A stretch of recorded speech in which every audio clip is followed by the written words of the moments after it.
Hello and welcome to another episode of Enter the Nerdosphere, the official podcast for the Nerdosphere. From the silver screen to the small screen and everything in between we cover on this podcast.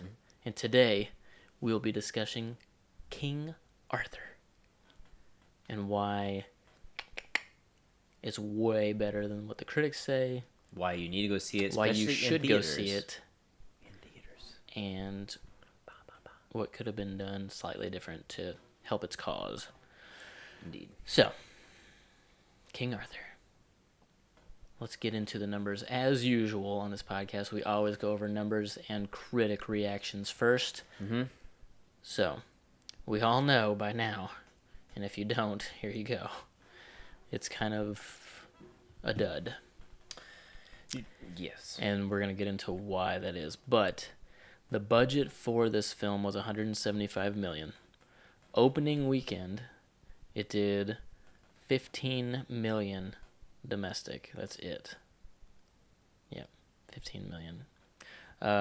Total domestic so far, it's only done $34.8 million. That's it. So 2 weeks later, it's only done $34.8 million in the United States. Breaks my heart. However, the foreign box office is saving it a bit. It's made $85.2 million abroad, bringing it to a total of $120 million, still shy of that budget cost. So, it is indeed a flop, unfortunately. However, not as much a flop as people were predicting. So, I got some thoughts about that, but we'll get yeah. All right, now for the critic and audience scores, which Right, this so is kind of where a lot of the drama is. Right. And it's shenanigans. It is shenanigans. It is shenanigans. But we'll get into it. I mean, you will see just based on the critic score and the user score that there is a bit of a slight difference, and they're at odds, and we'll talk about that here in a second. So according to Metacritic, the Metascore from how many total? So about 45 critics. Yeah. Anyways, 42 out of 100. It's not good. Not good. No. However, user score is 7.8 out of 10. So audiences are liking it. So interesting. That's quite the divide. Yes. Now, on to our old faithful Rotten Tomatoes. The old tomato meter for critics is 28%. It is Rotten. a squishy rotten tomato. However, the audience score here, again, 77% liked it with an average rating of 4 out of 5. 4 out of 5. Not a 3 out of 5. A 4 out of 5. Yeah. And that's based on 22,350 user ratings. And that's because those who are giving it a chance are liking it. The critics have a thing up their butt, man. Yeah. Well, let's just go ahead and jump right into it with our thoughts. So, Okay, so usually after numbers, we dive into a little bit of music. And this is also one of the things that I really think is truly important that you see this movie in theaters. The score for this movie, which was done by Daniel Pemberton, who also worked with Guy Ritchie on The Man from U.N.C.L.E. and the Sherlock movies too, right? Sherlock was Hans Zimmer. Oh, you're right. It is one of my favorite scores to date. It's an amazing score. It's like right behind Henry Jackman's score for the Kingsman Secret Service. I love it. And it is so immersive when you see it in theaters. Action aside, because another reason for you to see it in theaters is because the action is so unique that it's much more enjoyable to see on the screen, obviously. But the music is very, very immersive, and it's going to be a different experience when you see it at home. and it's like for you to just give this movie a chance and to just experience it. Like there are certain movies, like a great comparison to a movie that came out recently was Guardians of the Galaxy Volume 2. If someone were to ask me which one, if I can only see one in theaters, should I see in theaters, I would say King Arthur, because your experience with a Marvel movie, more times than not, is going to be the same at home or in the theater. You know what you're going to get. It's going to be a great time. You're going to get some laughs. You're going to get some good action. But it's not necessarily a theatrical experience. Like, another good example is Avatar. That was a movie that you went for the experience. It was worth your time to go to the theater for the experience, even though it was so long and so boring. It was still an experience, right? Up until about halfway through, and then my head just started pounding, and I was like, "Why is it still going? What is happening?" And pounding. But yeah, the score for this film was great. If you were to happen to go check it out, some of the songs to definitely check out are obviously King Arthur, Legend of the Sword, Growing Up in Londinium, Seasoned Oak, The Politics and the Life, The Born King, King Arthur, Destiny of the Sword, The Power of Excalibur, The Legend of Excalibur, Run Londinium, and Revelation, the ones I set aside the most. There's also an original track by Sam Lee, which is a lyrical track that plays towards the end. And at that point in the movie, when that song plays, it is just like an adrenaline ride to the end. It is just fantastic. Now we're going to get into spoiler-free, just general thoughts, because we know a lot of people haven't seen this movie. And this is kind of like our plea for you to go see it. We want you to go see it because the critics are wrong. We alluded to it while we were going over the critic scores, but the critics are wrong. This is well worth your time. And it's just a phenomenal movie. It sets up future films, which we know he has a plan for future films. 6 to be... is it 6? 6 is what... Okay. Originally, they had mentioned 12, but the most recent talks, they had said 6. Gotcha. So, okay. A saga, at least. Yeah, and I, for one, want to see it. So let's just talk briefly in general. Charlie Hunnam, his performance, I think, was on point. One of the things I mentioned to you after we had seen it was Charlie Hunnam's a good actor when he is cast correctly. Right. And I believe that this version of King Arthur was written for him, and I really think that he did a good job.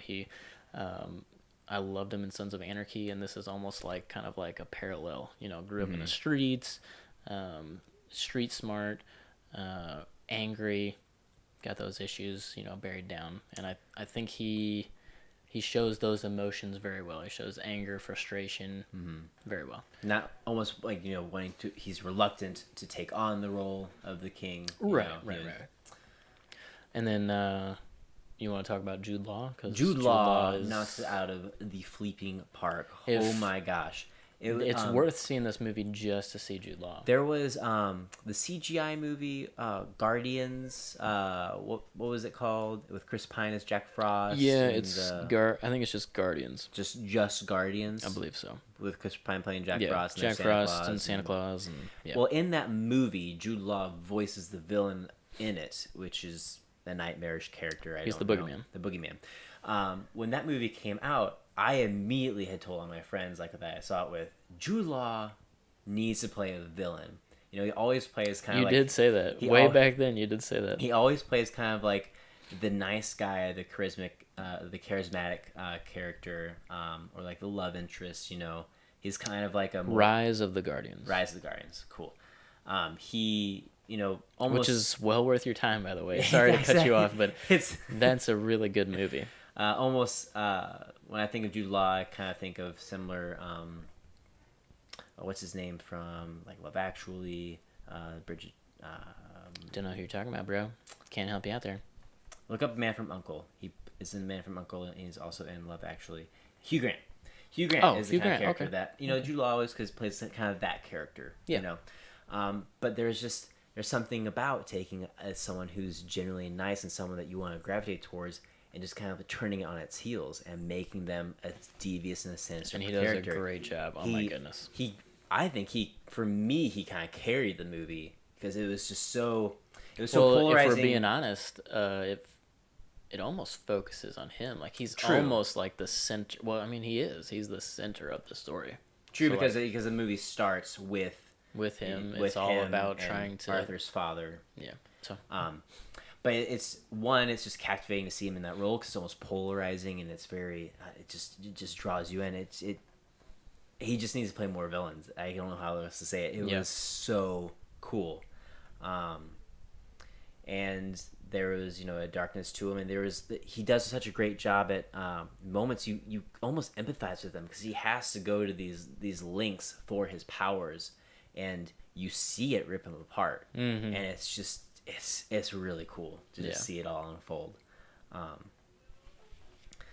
The one thing that I will say, without giving away spoilers, is going into this movie, and we can kind of talk about this a little bit more when we talk about what they kind of did wrong or what they could have done different to help make this a success. I went into this movie not knowing that it was going to be a fantasy epic. Right. Like, I knew it was going to be about King Arthur. I knew that the sword had power.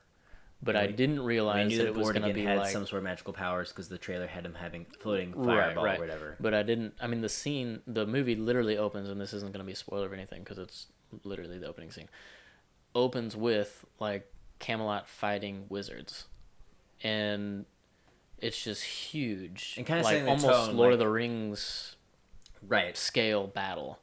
And I was not expecting that because the marketing was all about a king that came from the streets and blah blah blah. Right. So on a conceptual level, what has happened is there's been some sort of civil war where the mages lived amongst the humans in peace, and then there was an uprising with Mordred, and they went against mankind, and Camelot was like the last threshold, last stronghold of mankind, and again, this is how the movie opens, so we're not spoiling anything. It literally is not spoiling it's about Uther Pendragon, who's played by Eric Bana, who's King Arthur's father, fighting them. And it was just like, it kind of just like, oh, this is what we're in for. Cool. Yeah. And then it goes deeper and deeper after that. So if you're not expecting that, it does kind of catch you off guard. It is very much. And this is another thing that I kind of I almost want to take to task, like all of these critics. A lot of the common things that I saw was it didn't honor like the original story, or it could have like been more like that honors the actual story. Right, and we haven't had one, and there's not been another King Arthur that like actually had magic, actually had Excalibur that just made Arthur almost a superhero. Right. That we haven't had an actual like Lady of the Lake spirit. We haven't had like him traveling to which was so cool, by the way, to have the Lady of the Lake actually in the movie, and not be kind of like... He travels to another almost... Well, I don't want to get too far into stuff. Right. But I feel like this version, if you know a little bit about King Arthur, you know that like Avalon, the mystical like kind of afterlife or purgatory is like involved, and like all of these things will be in this universe. Right. It is a fantasy. It's not... It's also a universe that, like, if we get to it, like, dragons and things will feel very, very natural. It'll be so cool to see. And so my issue is, which was what this all started, this line of thought, is I don't think that they know what an actual King Arthur tale is. Like, King Arthur is about knights, fighting an evil wizard that's constantly trying to kill him, or Galahad going off and killing the green dragon, or just like all these things. And I feel like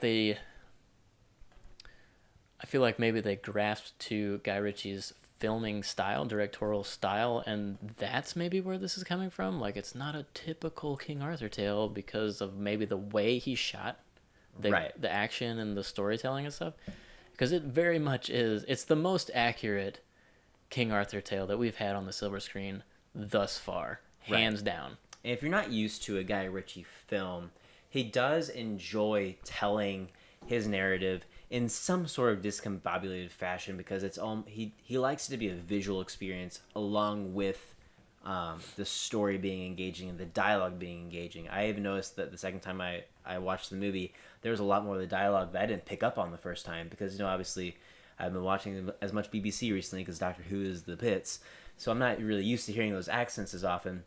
and they talk very fast. And there's a lot of details that are being said that could go over your head if you're not really paying attention to what they're saying. But Guy Ritchie's style, above all else, usually, and in this movie in particular, is he compiles imagery with narrative to give you almost twice the amount of story in half the amount of time. So you've got people talking while you're seeing something happen at the same time, while going back to the scene that they're talking about, with also going back to what's happening like after that. It's a very stylistic approach, and it's not a typical linear narrative. Although this one is way more linear than any of his other films. Like if you're a fan of Guy Ritchie, right? Like usually he's Snatch, really like is very intertwining right, yeah. and stuff. But my point to that is it's very unique. It's very Guy Ritchie, and I think that kind of what you were saying, the critics are fixating on the wrong parts and not realizing that's just his creative endeavor. I think that they just can't embrace something that's different than what is the status quo in Hollywood. Yeah, and we've seen that time and time again. It's almost like critics are part of like if you, when you think about old Hollywood, just like gripping to hang on from something. People like James Gunn or who else do we always talk about? Even Michael Bay, to be honest. Yeah, Michael Bay, and I feel like there's somebody else we've been talking about a lot lately. And my mind's blanking. Oh well, but like all these new directors that are more about like the product and like what audiences really want. I mean, Kevin Feige falls into that. Yeah, Kevin Feige. The Russo brothers, Jon Favreau. Definitely. But then you have like this old Hollywood, which is like the big, basically the Academy, like Fox Studios, Sony Studios, just like making these just like terrible, just films for money and not like for quality, and you know what I mean? Right. And I feel like the critics sometimes tip their hat and show that they're still a part of that old Hollywood. Well, because when you read the reviews, most of the reviews, they feel like they're written from some sort of like vendetta perspective. Like they're mad about something. I'm like, I don't understand. I don't get where this is coming from. Like, what are you so pissed about? Why do you hate this movie so much? And it is so obviously clear that you're wrong. When the critic, like we pointed out, the critics review 28%, terrible. You'd think that this would be a movie that is going to be on the next season of Mystery Science Theater 3000. It's such a bad film. But the people say it's a 78, 79%, because those who are actually going to see it are like, no, this is good. Yeah. So, real quick, because we've been talking about our thoughts of the movie for quite a while, but I want to talk about the action sequences. Some of the best action if you like see. Action, you will love this movie.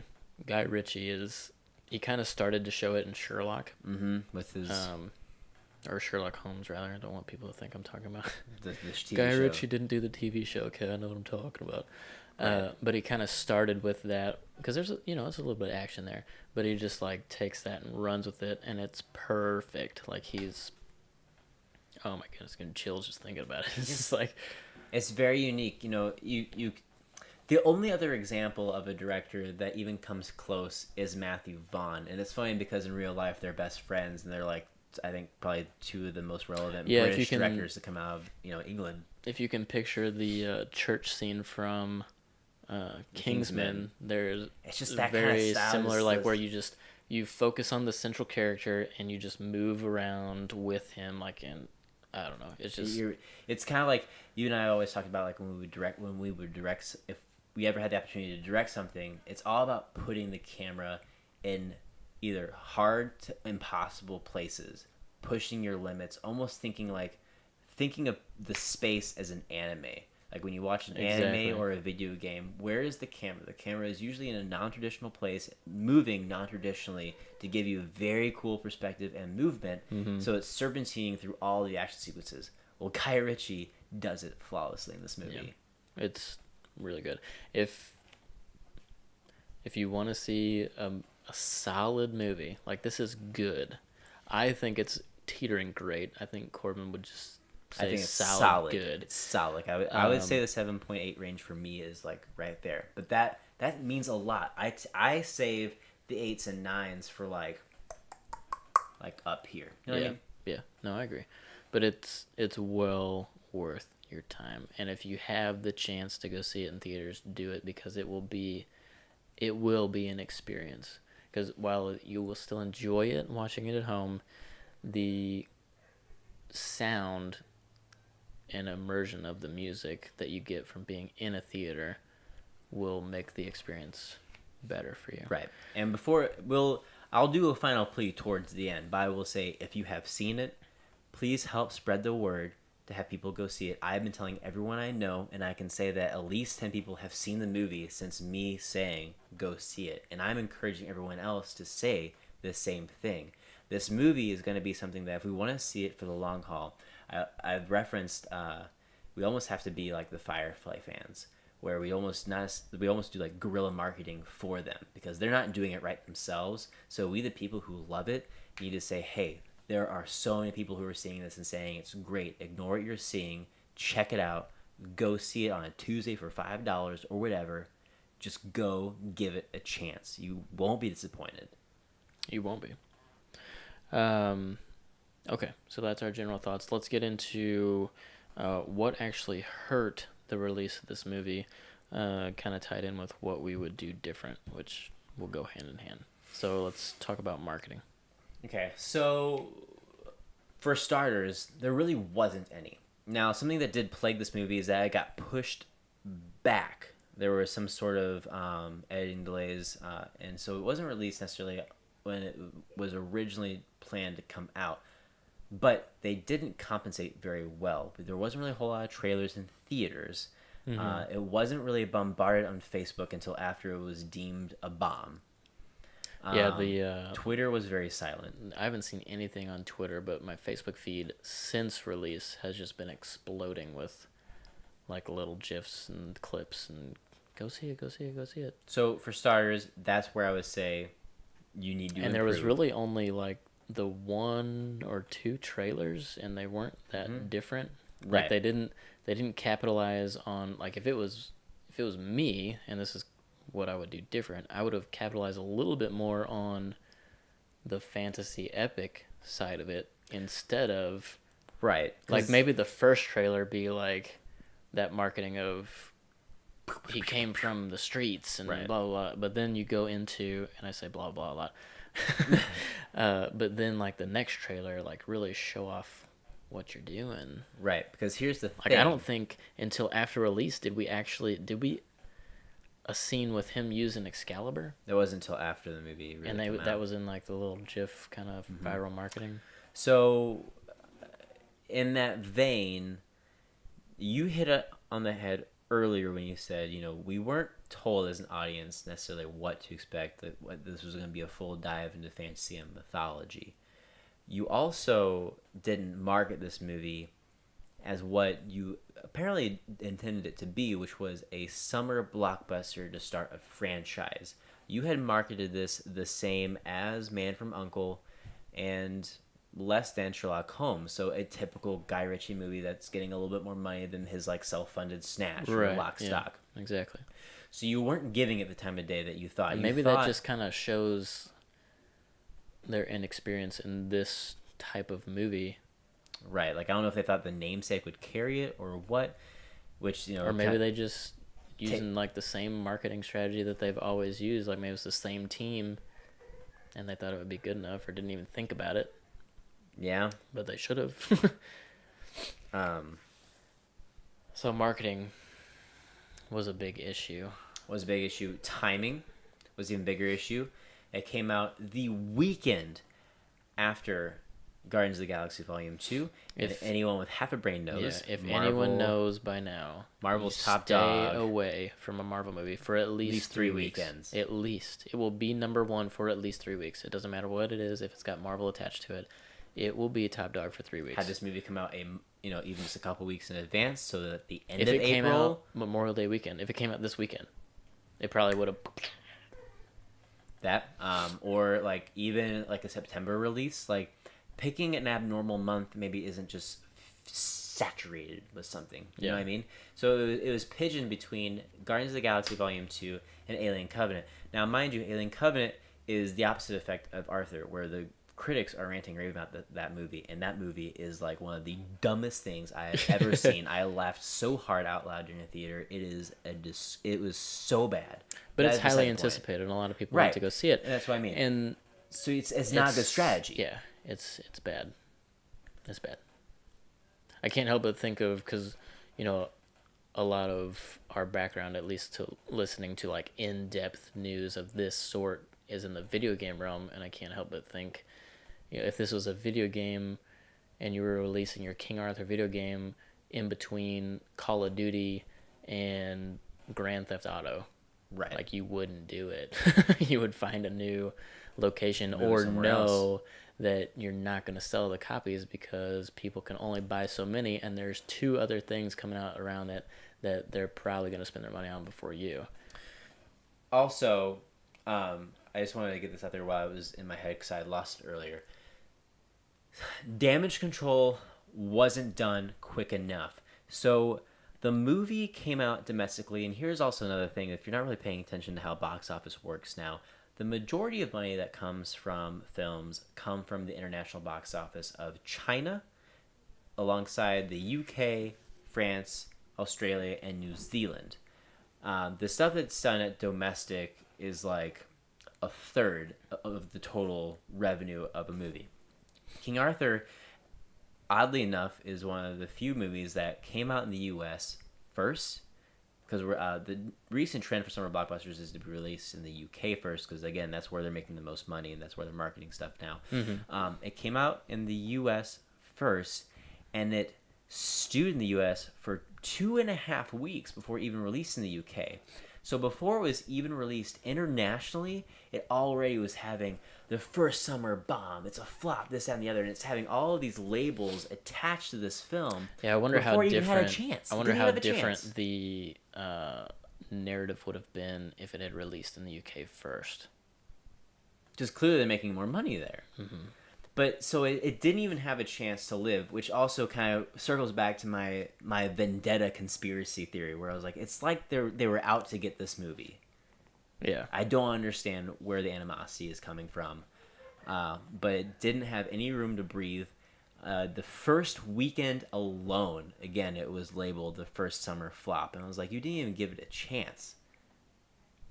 Yeah, it was. Yeah, they didn't give it a chance. So. Delicious tea. What are you looking at right now? The breakdown of what it made in each country. There's also something to be said, as I saw it do in the U.S. Like, obviously, there's a lot of moving parts and a lot of things that contribute to the failure that we've gotten into already. But something that does beg the question is King Arthur even a character that's super relevant to U.S. citizens? He's a character that is super ingrained in English mythology and lore. He's a character they take pride in, but is that necessarily a character that Americans care about? You know what I mean? Like, you and I have an attachment to the Arthurian legend and the characters attached to it. But that's because you and I have always grown up loving our English heritage and just kind of being partial to that sort of stuff. But is the typical Fast and the Furious go-seers necessarily interested in a King Arthur film? If it was marketed properly, yes. Well, I would say yes. I agree to that. It's just something definitely to throw out there in conversation of just, different cultures. Yeah. Is it relevant? I read somewhere that someone said one of the reasons why this movie didn't do as well is because the Heath Ledger documentary just came out, and a lot of people who love The Knight's Tale just weren't interested in this movie. Give me a break. Jokester wrote that. All right. So, now we're going to do something a little bit different. That's basically our podcast right there. Basically. You need to go see it. Yeah. If you have seen it and you enjoyed it, spread the word. Tell those you love to go see this movie. Tell your friends and family. Because, like Clayton said, the gap has been closed dramatically compared to when we even were talking about first doing this podcast on this topic. And it's very possible that we're going to see another one, especially because it's done. One of the main production companies on this studio is Guy Ritchie himself. If he wants to double down on his product, and foot the bill, I don't see why Warner Brothers would say no. He'll break even with digital and Blu-ray sales. And that's something else to really consider is the at-home sale. Edge of Tomorrow is a movie that comes to mind that did okay in theaters, but when it came out on Blu-ray and DVD, did exceptionally well. We're getting a sequel to that movie. That could be a very, you could get a similar story with this movie where it does great at home. Right, yeah. And it, by no means are we saying this movie is going to make any money at this point, but it could. It's standing right now at a point where if Guy Ritchie really wants to, he could still put out that sequel. Yeah. And I at this point, I would expect it. So now, before we end this podcast, as usual, we have a special little mini segment we want to do because one of our go-to/favorite nerdy websites, IGN, did a review on King Arthur. They are a contributing factor to the mess that this movie is in. Yeah, and we want to call them out because we usually like them so much. So we believe that they're being a little bit of a hypocritical. They're being hypocritical. Yeah, so let's dissect this for a minute, yeah, okay? Now, I just want to start by saying that I have always been weary of IGN's movie reviews ever since Iron Man 3 was given a 9 out of 10, which is one of, when Clayton and I rate the Marvel movies, which we are going to do a cast of that in the future, like we've been telling you for a few weeks now. We do it in tiers. The lowest tier is only inhabited by Iron Man 3. It's by itself. That movie at the bottom. That movie is a disgrace. To Marvel, to Tony Stark, to the Mandarin. It's terrible. And they gave it a 9 out of 10. So ever since then, I've always kind of been like, yeah, I don't know. So, first of all, Josh Lasser, this is his quick overview that he gave King Arthur, which was the most frustrating thing about Ritchie's take on King Arthur is that it has all the necessary elements to be a great version of the story, but rather than giving them to the audience as such, they are put into a blender and thoroughly mixed. The movie's unwillingness to simply show what is happening and its incessant desire to be clever and funny go too far and become off-putting. It has some really enjoyable moments and some truly interesting twists on the legend, but they become buried under unnecessary flourishes. 4.5 out of 10. So the reason we take particular task with this man and this IGN review is because of past IGN reviews. So, what else? Okay, so now we're going to go through terrible movies. Terrible films. Terrible films. So again, universally accepted terrible films. Yes. So again, we're talking about and what they scored. This movie, I will say I think this one they rated correctly because it is the dirt beyond dirt of films, and that is Green Lantern. 4 out of 10 is what IGN gave it. So Green Lantern, 4 out of 10, which is the go-to reference point of what the worst movie you could see in theaters would be. What is a 4 out of 10 what is in a 4 IGN out of 10? Standards? Green Lantern. Green Lantern. King Well deserved. King Arthur, they gave 4.5. 0.5 points more than Green Lantern. And that's just not the case at all. Moving down the line, Triple X, The Return of Xander Cage. Because we all, you need more in your life is more Vin Diesel, jet skiing, down a mountain, skateboarding, into the ocean. 6.8 out of 10. Triple X 3, 6.8 out of 10. Rapid fire the rest of them. Lone Ranger, 6.5 out of 10. Ghostbusters Remake, 6.9 out of 10. Suicide Squad, 5.9 out of 10. The Happening with Mark Wahlberg, that was a 4 out of 10. I'll give you that, but I'm just trying to give you reference points of what a 4 actually looks like. Independence Day Resurgence, 8 out of 10. Independence Day Resurgence, an 8 out of 10. RoboCop the remake from 2014, a 6.9 out of 10. And Underworld Blood Wars, a movie that has been beaten more than a dead horse, a 5.4 out of 10. Yeah. So again, we are talking about a movie that not only we say is at least a 7.8 out of 10, maybe an 8, but is unanimously averaged from the audience as 78% on Rotten Tomatoes, given an average of 4.5 or a 4 out of 10, or a 4 out of 5, sorry. 4 out of 5. The average is a 4 out of 5. IGN is saying it is a 4.5 out of 10, 0.5 more than Green Lantern, and 3.5 less than Independence Day Resurgence, which, by the way, you would have more fun watching a dachshund poop onto a corgi than watching that movie. IGN. What you doing? You are part of the problem. You are a part of the problem. This is ridiculous. This is so dumb. And after I have showed this list to a few people, and they also used to listen to IGN's reviews like we did, and they were like, I now can't take them seriously.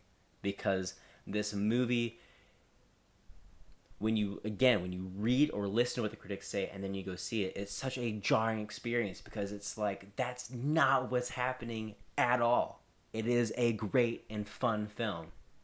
This, I don't know what that is. Yeah. That is so dumb. They're saying Suicide Squad is better than King Arthur, which is an editing nightmare. A mess of a film, to say the least. It was a movie where the script was written in 6 months and then shot in under a year. It is so bad. I cannot believe that it even went to theaters. And David Ayer is continuing to have a career afterwards. Yeah. So, get your stuff together, IGN.